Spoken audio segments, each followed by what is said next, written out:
Welcome to the Turnt Abel Podcast. Piss in my organs, piss in my pants, piss like a horse. Should've went before we left. Fell by the doctors, fell by the state. Hey guys, and welcome to another episode of the Turnt Abel Podcast. This week I'm joined by the absolutely wonderful Avery Mandeville of the New Jersey-based band Little Hag. About 10 months ago, while the world was absolutely going to shit, Avery came on the podcast to discuss the band's first ever studio album, Whatever Happened to Avery Jane. And since then, they went on to release a new EP called Breakfast, and also has a new album on the way called Leash. Avery, welcome back to the podcast. Thanks for having me. Of course. You're so well versed in all of your Little Hag trivia. I feel so close with Little Hag. Like, it's absolutely wonderful. I'm always rooting for you guys, always. Thank you. So first and foremost, how do you feel about the EP now that it's out? It feels really good because it was a long time coming, and I'm actually sort of like shocked that I was allowed to do this because it was like so many different things led up to this all happening. Like, it's 3 songs, but I wrote Blood in 2017 and recorded it in 2017. I wrote Come in 2019. And I wrote Piss like a couple months ago. And calling the EP Breakfast was a joke. Writing Piss was a joke. Like, I was like, oh, I should write a song called Piss to put with Blood and Cum. And then once I had said that, I was like, oh yeah, and we'll call it Breakfast. Like, I just can't believe that the label was like, yeah, cool, Abe. You're allowed to say whatever the fuck you want.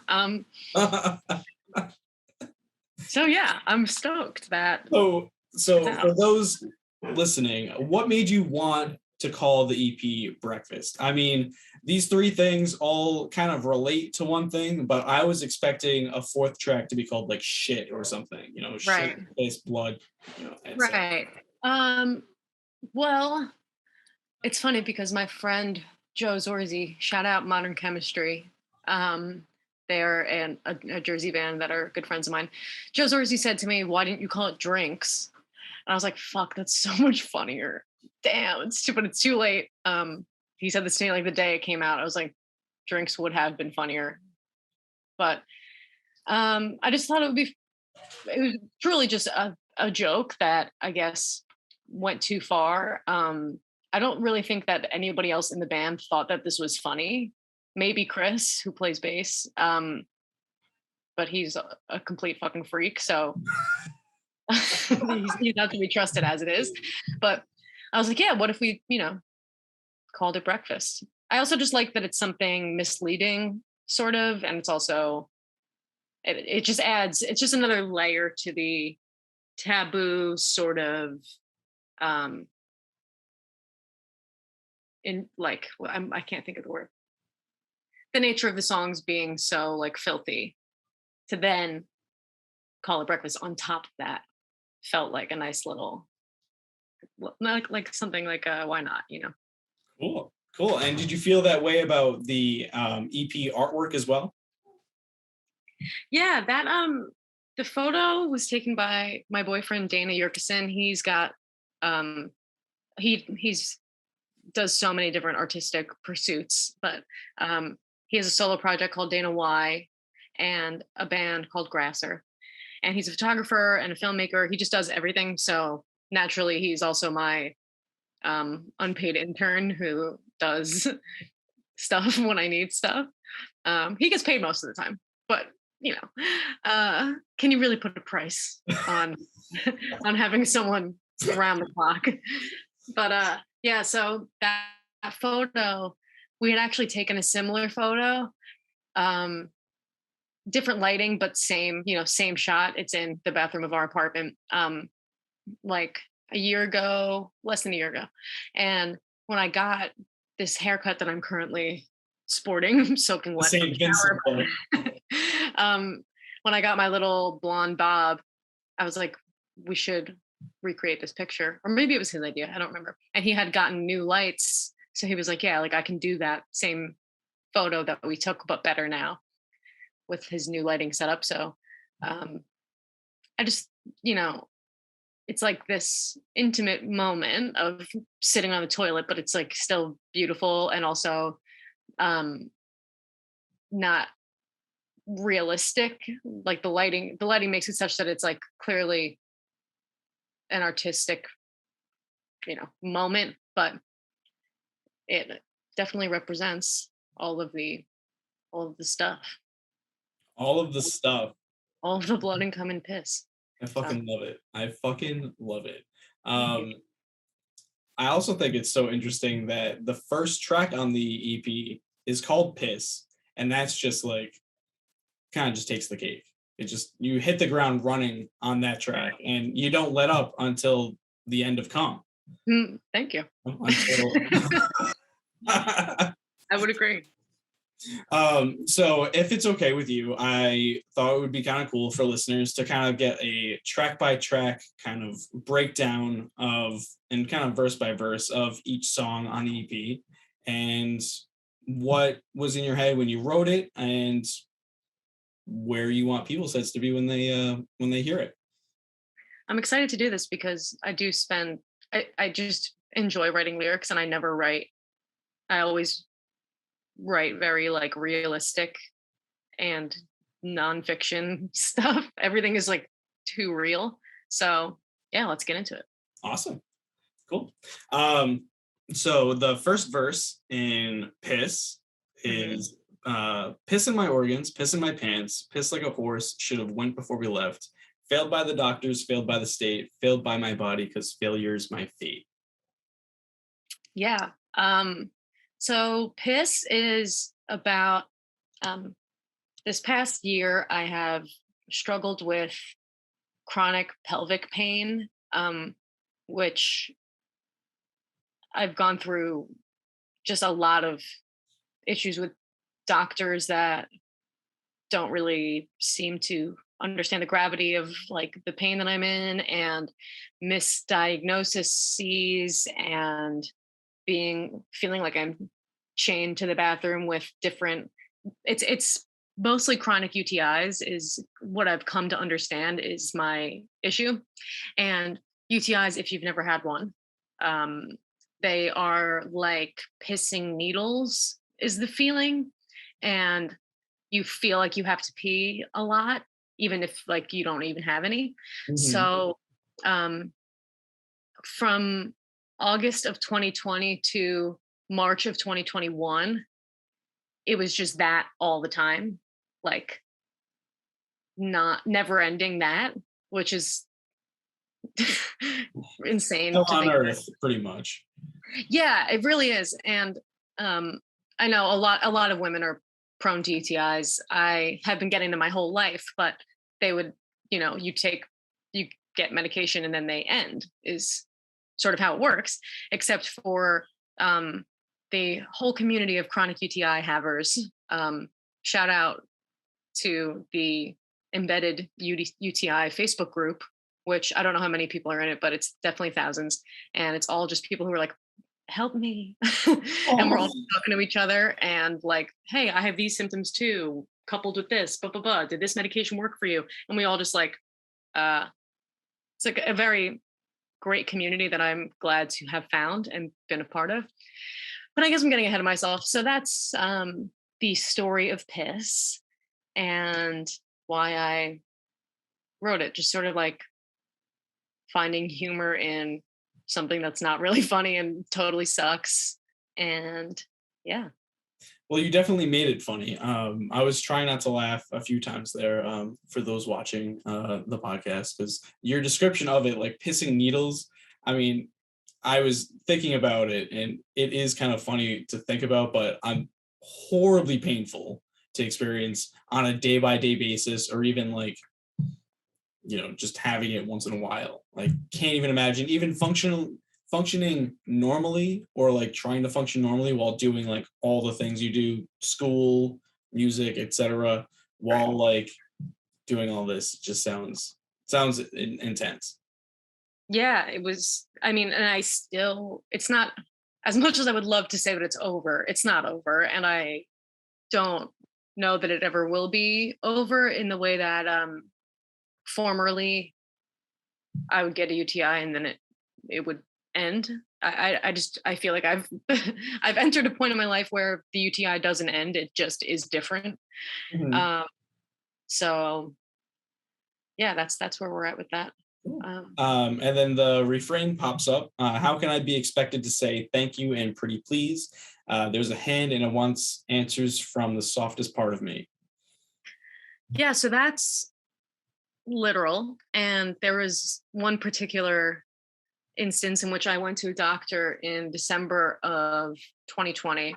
I'd been to so many different gynecologists, different specialists, urogynecologists, urologists, trying to figure out what to do because I was told that I probably have interstitial cystitis, which is also known as painful bladder syndrome, which is also known as there's nothing to do if you have it. Like there's no cure, there's no like, it's like pain management stuff, but there's no like fixing it. So I was told that, and it turns out that's not accurate. I don't have interstitial cystitis, but through going through all these different doctor's appointments and feeling like I wasn't being taken seriously and like medicine just hasn't caught up to this issue was sort of how I felt.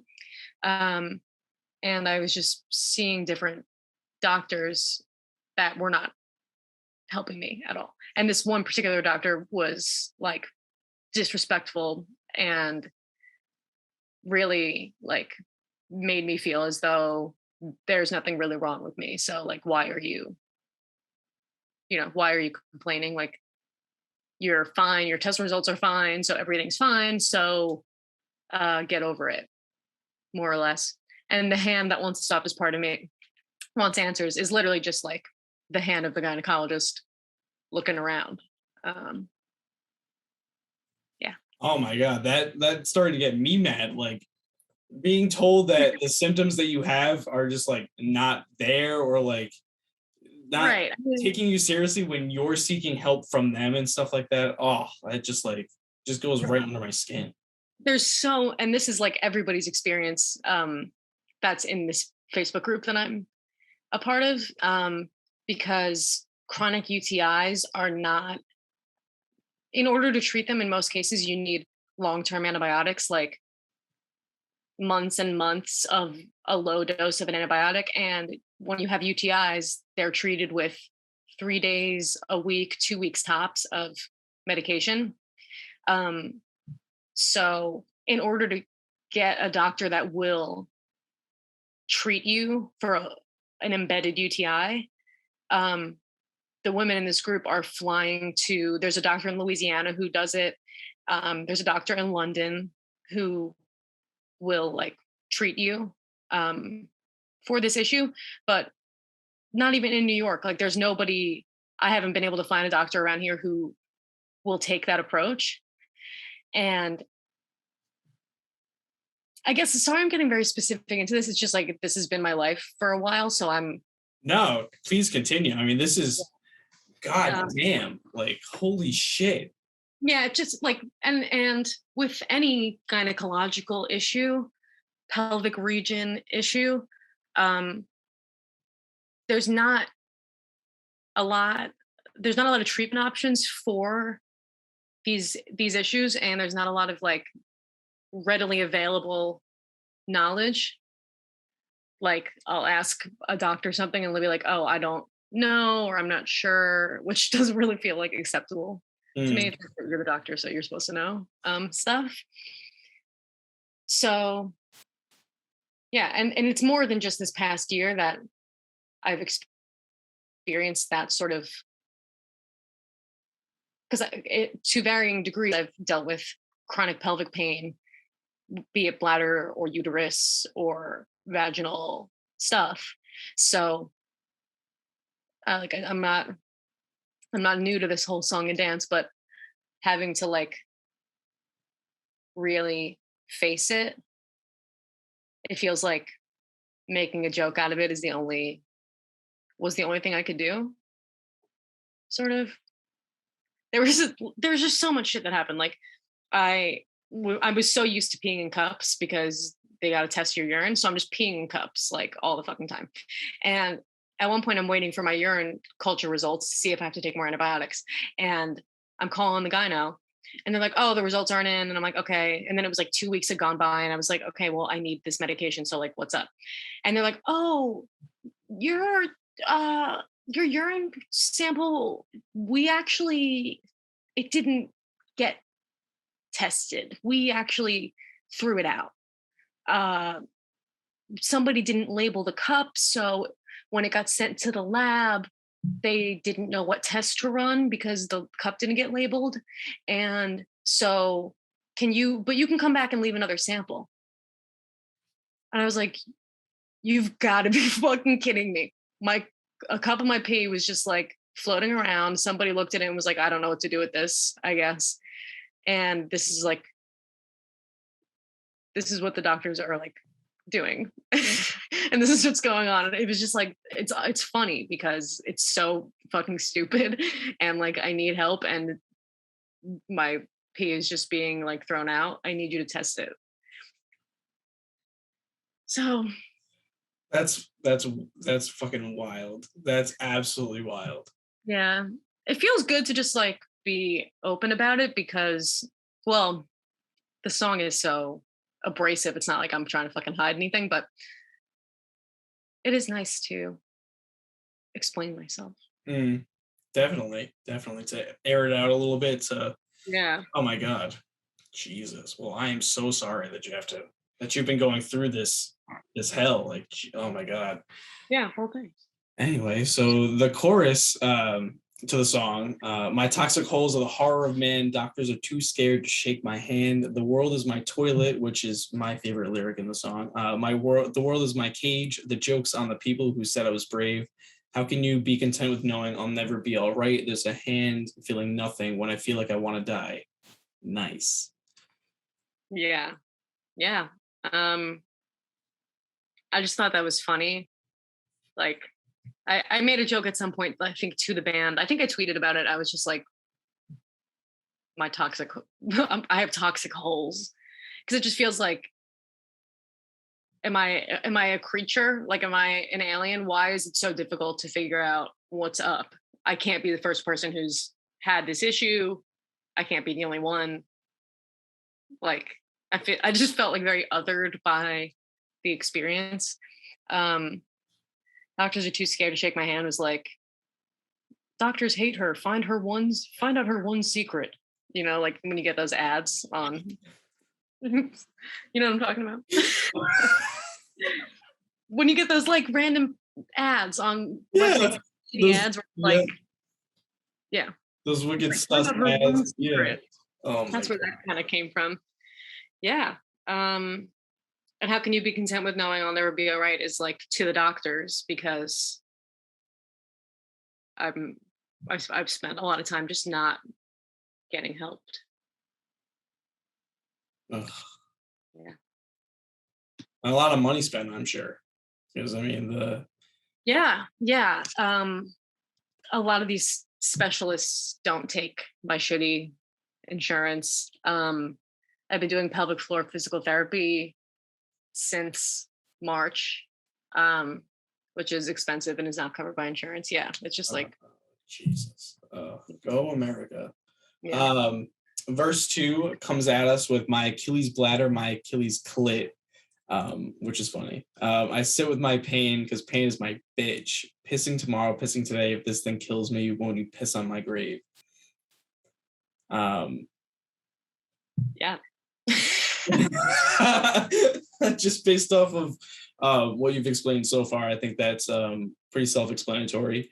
And then the refrain comes, how can I keep a straight face when I know that I'm gonna cry? Go to bed, get back up, and try to think of a cooler lie. Yeah. I mean, there's definitely been a lot of crying, a lot of just being like confused and feeling like this cannot be the healthcare system. Like, this can't be the way that this is going to go down. Like, I need real help. And trying to explain what's happening to people. Most of the time it's like, I don't want to get into this, but it's like, oh, I see, like, you're running late, Avery, or like, why didn't you want to come do this? Like, making excuses because I mean, the pandemic is enough of an excuse to bail on anything. Mm-hmm. I'm pro bail. Bail. I'm anti bail. But I'm pro bailing is what I should say. But yeah, so it's like, just think of, I have tried to think of cooler explanations for what's happening when it comes to like explaining myself to strangers, etc., because the truth is so stupid. Definitely. Yeah. And then we come to the outro. Everything is fine, pissing from cloud 9. Yeah. And that's just repeated a bunch of times. That's that. That is because, so I wrote the lyrics to Piss because, well, I wrote Piss because I told my label that I was writing Piss to go with Blood and Cum to be breakfast. And then like months later, they were like, can we hear Piss? Or like, how's Piss coming along? And I was like, fuck, I guess I have to write it now. So it was literally my Glenn Morrow from Barnett Records was like, all right, like, when do you think you can send it over? And I was like, oh, tomorrow. And then tomorrow came and I was like, fuck, I really have to write something. So I wrote the song, and then my amazing boyfriend, Dana, produced and did absolutely everything for it. I wrote it. He recorded all the instrumentation, produced all of it, did all of the arranging, which is ideal for me because I like to write a song and then have it be done. Mm-hmm. Which in the real world is not how anything works. But when you have a Dana, he can just do it. So Dana was like, all right, the song needs an outro. And I was like, it doesn't. And he was like, write a little outro, please, for the love of God. And we were recording the vocals and he was like, just say something. So everything is fine. Pissing from cloud 9 is what came out of that. But yeah, shout out Dana. This song literally would not exist without him. Yes. What a great paid, unpaid intern. That's Yeah, amazing. right? That is amazing. Holy shit. Holy shit. Yeah. That was dope. Yeah. So we got the second track on the EP, Blood, written a little while, a few years ago, I would say, like you said. Brought to you by Verse 1. I bought a pregnancy test and rainbow hair clips at the Rite Aid on Saturday night. I was so distressed I could cry, and if I don't see some red, I might. Yeah. So it's 2017, a simpler time. My period was 10 days late, or well, it was before my period came. So I think at this point it was like a week late, and I was shitting my pants. Like, I cannot be pregnant. This is not happening. But yeah, so that's really what happened. I went to Rite Aid on Saturday night and I bought a pregnancy test and rainbow hair clips, which I still have a couple of them kicking around. I would show you, but they're not within reach. Yeah. So I was just praying for my period. Oh my God. And did you actually spend the morning in court because you ran a light and the cop actually told you to smile? Yeah. So that's a bit of a cheat. The cop didn't tell me to smile, but the like security guy at court was like, what are you so upset about? Why don't you smile? And I was like, sir, we're at court. Like, do you know that we're at court? I hate this. I hate being here. I'm way too cute to be at court. Let me just pay my stupid kid. But it's one of those like offenses that you have to go and shit. And yeah, and then I had to wind up going back because I forget exactly how this all happened, but yeah, I had to go back. So I'm jumping ahead. That's the next part. No, that's cool. So you had to go back. The power of attorney in my veins. What a sight! What a sight! Yeah. Yep. I had to go back and lawyer up, or I was supposed to lawyer up, and then I didn't. But I talked it down from. It was supposed to be like 2 points and $150 ticket or something. But if you paid more, then you didn't get the points. But it turns out, even if you don't get the points, your insurance still goes up. So I don't really know. The system is completely fucked. We all know that, but yeah. Better lawyer up. And then the chorus is a little brief during this part. I better see some blood. I better see some blood. Yeah, I better see some blood. Yeah. Praying. Still praying for that blood from the first verse. I like it. So that was interesting because my brain thought like, oh, her blood must like be boiling. It must be like I'm about to go fucking nuts. Oh, I like that. I like that interpretation. No, yeah. Every time I say it, that's the intention. Cool. But I like that. Cool. Verse 2, run on empty again like my car does, trying to count sheep since I woke up. Boyfriend's texting me, hey baby, what's up? Will work just kick my ass? I wish it kicked my guts. Yeah. That's actually probably like one of my favorite lyrics I've ever written. The work just kicked my ass, I wish it kicked my guts.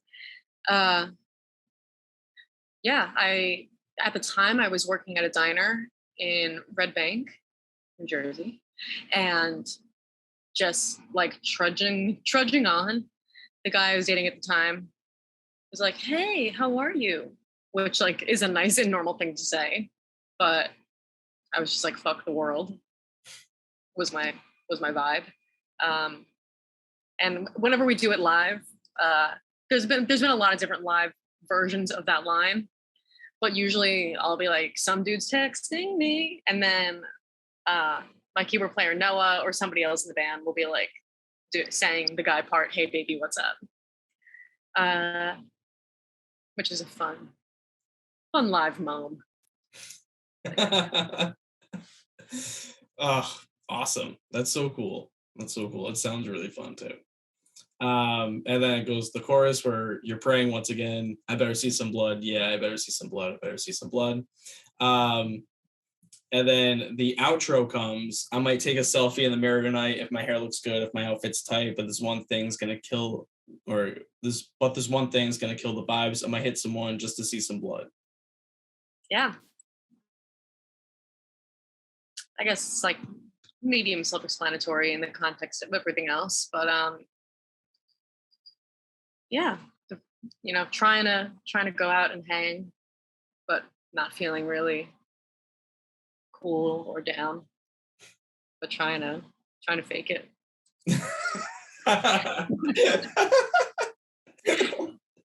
Dead inside. Yeah. Oh, awesome. All right, so we're coming to the third and last track on the EP, and this is called Come. This has gotten a lot of traction. I've seen this pop up on Twitter hundreds of times so far. Oh yeah. So I'm really eager to talk to you about this song in particular. So yeah. The first verse of the song, a wise respected man, a veteran of the scene, he picked up a camera and pointed it right at me. He says, Avery, I seen you singing, and when your eyes roll all the way back, you look like you're about to come. Has anyone ever told you that? Well, I'm young enough to be his daughter, but I'm old enough now to see. I think you might as well just finish the. Okay. It's kind of one. Yeah. Yeah, it's that little bit. And I'm coming to knock out all your teeth. Yeah. So there's a local photographer. He's like maybe he's in his 50s, maybe 60s actually. And I was at a show. I wasn't playing. I was just at a show. And he had taken pictures of a show that I had played maybe a month beforehand or something. And he just came up, and we're on like a first name basis, like, hey, how are you? Kind of thing. And he came up to me, we were talking for a second, and he said to me, did you know that when you're on stage, you look like you're having an orgasm? That was his words. And I was like, yeah.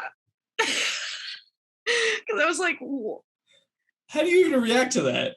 I mean, there's just so many different things that I was thinking, like so many different parts to that, because it wasn't like he wasn't saying when you're on stage, you look like you're having an orgasm. He said, do you know that you look like that? Which is a different thing for me to answer, because do I know that I look like that? Yes. Because have I been told that before? Yes. By people who know what I look like when I'm having an orgasm? Yes. But for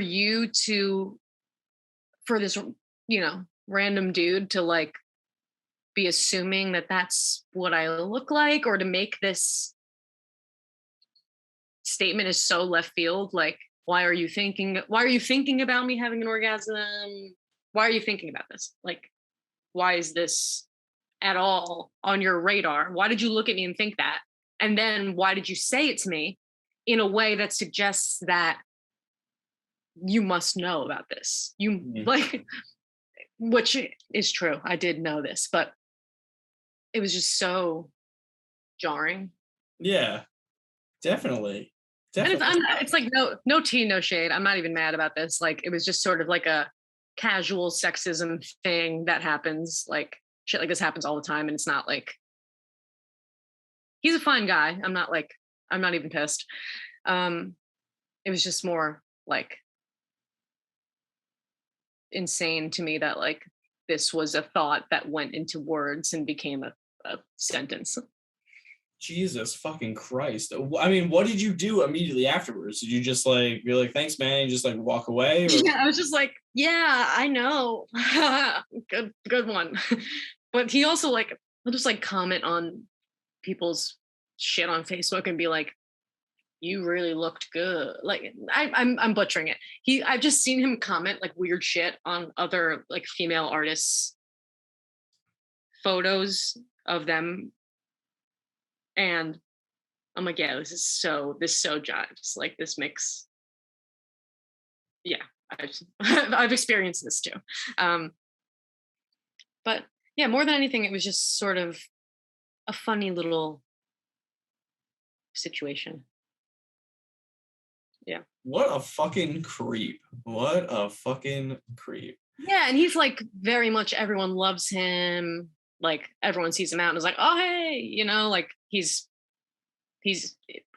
part of the scene. He's like at all the gigs, he's always around, and he's like, I wouldn't say he's respected, because I don't think he takes good photos, but what you can say, because I'm not naming him. And even just saying that, I think that will let people know who it is. If you know, you know. But that's so interesting. I just got what was it? I just got the song Predator vibes, and then shoot. Like, there's a song on your last album where you were saying about this guy that you met who's like traveling all around, and you don't know if he's still around. You met him. Alexander. Yes. Yeah.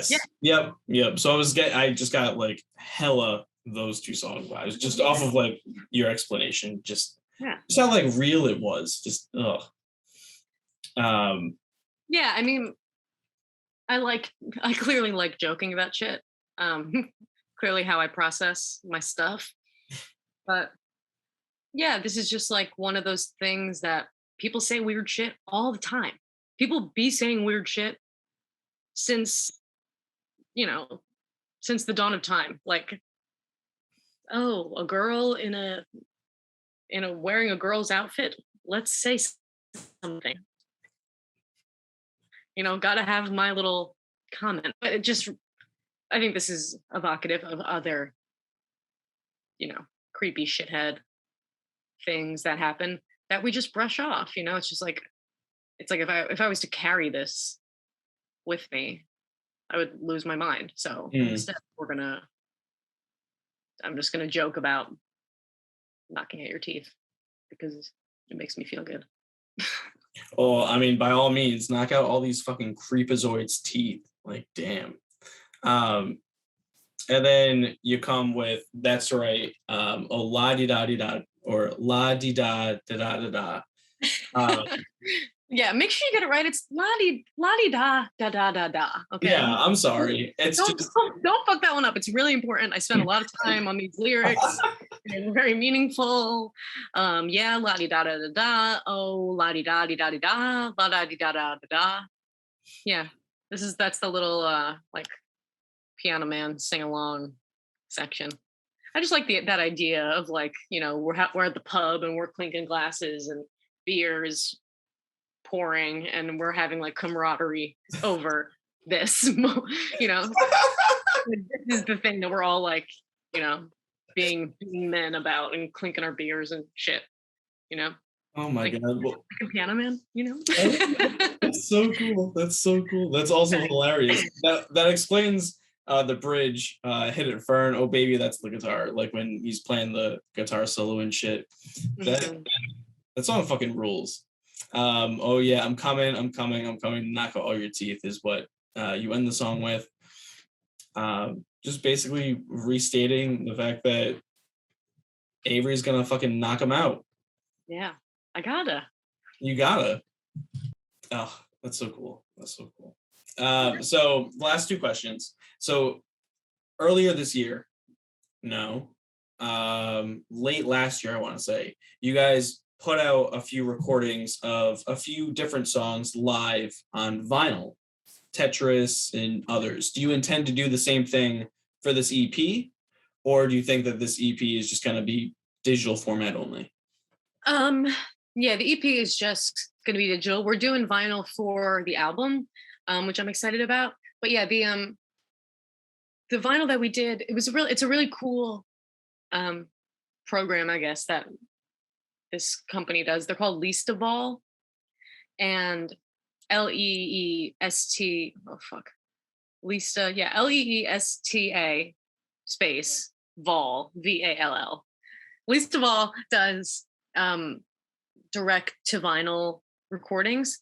So we went in, people pre-ordered, so we knew how many times we were going to have to play each song, and then we played all the songs for everyone who ordered. So like my mom ordered Blood, so in the beginning I'm like, hey mom, thanks for everything, and I'm sorry, and here's Blood, and then we played Blood.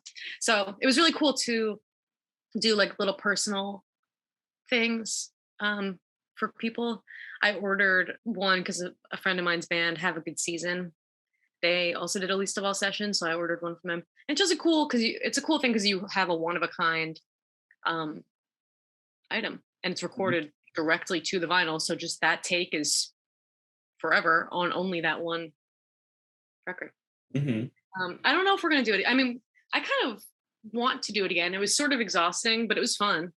I don't want to offer the same songs if we do it again, because we played Blood 9 times in a row and I wanted to fucking shoot myself.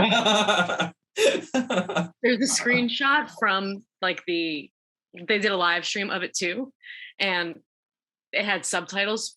I don't know how, but it did. And there's a screenshot that somebody took of me saying while we were recording like a take of Blood, I just said, my God, I hate this song.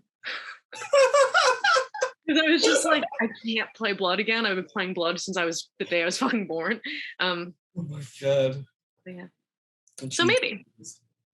Awesome. Don't you love how I give you a long fucking answer to your questions? I fucking love it. I mean, those are the best kinds of answers, honestly. And then the last question is kind of all yours. What do you want to announce? What do you want your listeners to know? What do you wish that they didn't know? Oh, well, they know too much. Everybody knows way too fucking much because I put it all out there. And then it's like, well, Avery, you already put it all the fuck out there. So it's too late. Can't really reel it in. But, you know, people know me more deeply than they should, but it's my own fault because that's the only way that I know how to make art. So I guess that's gonna keep happening. But yeah, so on deck, here's the announcements. The song Cherry and the music video for the song Cherry are coming out on September 8th. And then the album Leash is coming out on September 24th. You can pre-order vinyl and digital on the Little Hag Bandcamp. What else? I don't know. Going to be playing some shows maybe if shit doesn't fucking fall apart again.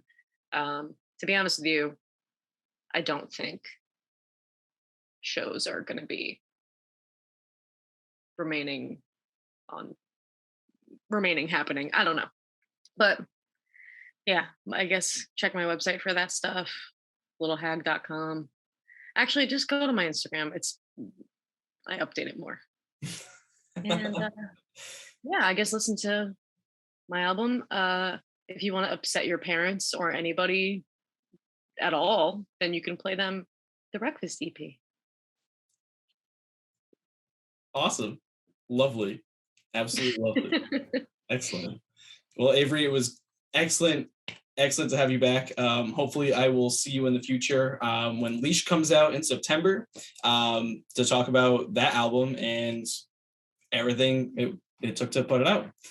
Thank you again for the awesome EP and for blessing us with those 3 tracks. They're amazing. Thank you. And yeah, thanks again for coming on. Thank you so much. Yeah, I'll see you guys. I'll see you listeners never, but thanks for having me.